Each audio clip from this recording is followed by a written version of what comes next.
باب نمبر 29 باب يعكفون على أصنام لهم، جو اپنے کچھ بتوں پر مجاور بنے بیٹھے تھے۔ سورہ اعراف آیت نمبر 138۔ متبر خسران، وليتبروا يدمروا ما علوا ما غلبوا۔ متبر سورہ اعراف آیت نمبر 139، تباہ کیا جانے والا۔ وَلِيُتَبِّرُوا سورہ اسراء آیت نمبر 7، اور وہ تباہ و برباد کر دیں۔ ما علو سورہ اسراء آیت نمبر 7، جس پر غلبہ پائیں۔ حدیث نمبر 3406۔ حدثنا يحيى بن بكير حدثنا الليث عن يونس عن ابن شهاب عن أبي سلمة بن عبد الرحمن أن جابر بن عبد الله رضي الله عنهما قال: كنا مع رسول الله صلى الله عليه وسلم نجني الكباث، وإن رسول الله صلى الله عليه وسلم قال: عليكم بالأسود منه فإنه أطيبه. قالوا: أكنت ترعى الغنم؟ قال: وهل من نبي إلا وقد رعاها.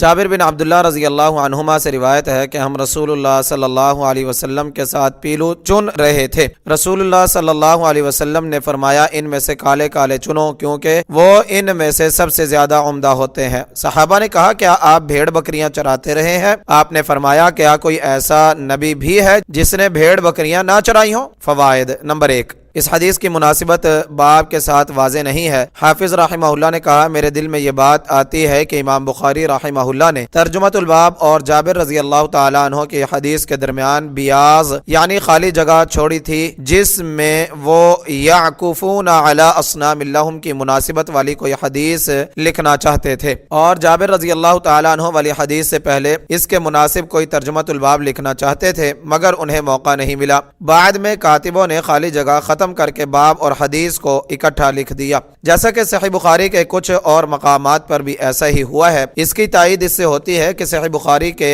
نصفی والے نسخے میں صرف باب کا لفظ موجود ہے، اس کے بعد کے الفاظ متبر سے ما علو تک نہیں ہے۔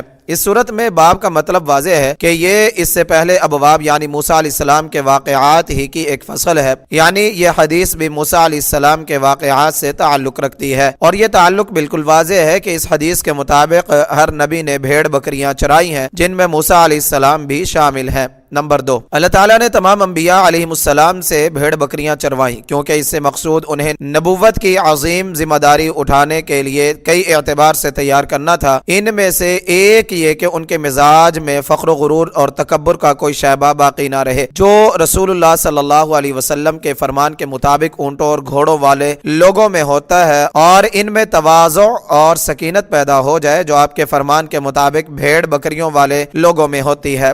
بکریاں چراتے ہوئے عموماً آدمی اکیلا ہوتا ہے، اس سے اسے خلوت سے انس ہو جاتا ہے، جس سے رب تعالیٰ کی مناجات میں تعلق کے درمیان رکاوٹیں ختم ہو جاتی ہیں۔ بکریاں چرانے کے لیے آدمی کو انسانوں کی سیاست اور ان پر حکومت کی تربیت حاصل ہوتی ہے، کیونکہ بکریاں تیزی کے ساتھ قابو سے نکل کر ادھر ادھر نکل جاتی ہیں۔ انہیں جمع رکھنے کے لیے بہت زیادہ چوکس اور ہوشیار رہنے کی ضرورت ہے، ساتھ ہی وہ بہت کمزور ہوتی ہیں، ان پر زیادہ سختی نہیں کی جا سکتی، کیونکہ بعض اوقات وہ ایک ڈنڈا لگنے سے پار ہو جاتی ہیں۔ اب ہر وقت نگاہ رکھنے اور انہیں بکھرنے سے بچانے کے ساتھ ساتھ زیادہ سختی سے اجتناب سے آدمی میں بیداری اور چوکسی کے ساتھ وہ حوصلہ اور تحمل پیدا ہو جاتا ہے جس سے وہ قوموں کی رہنمائی کے قابل بن جاتا ہے۔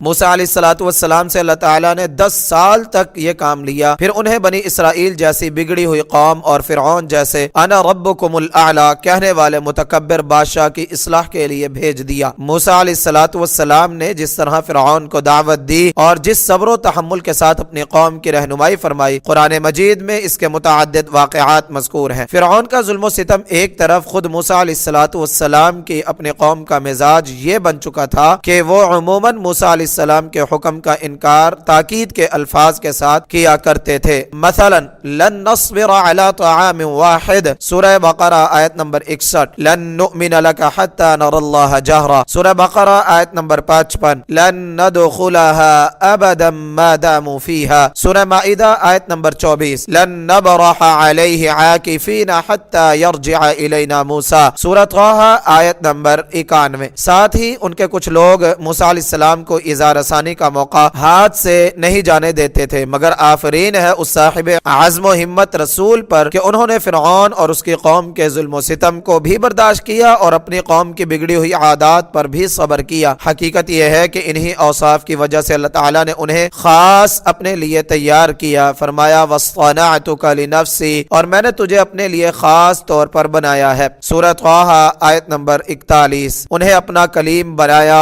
اور اتنی عظیم ذمہ داری ان کے سپرد فرمائی۔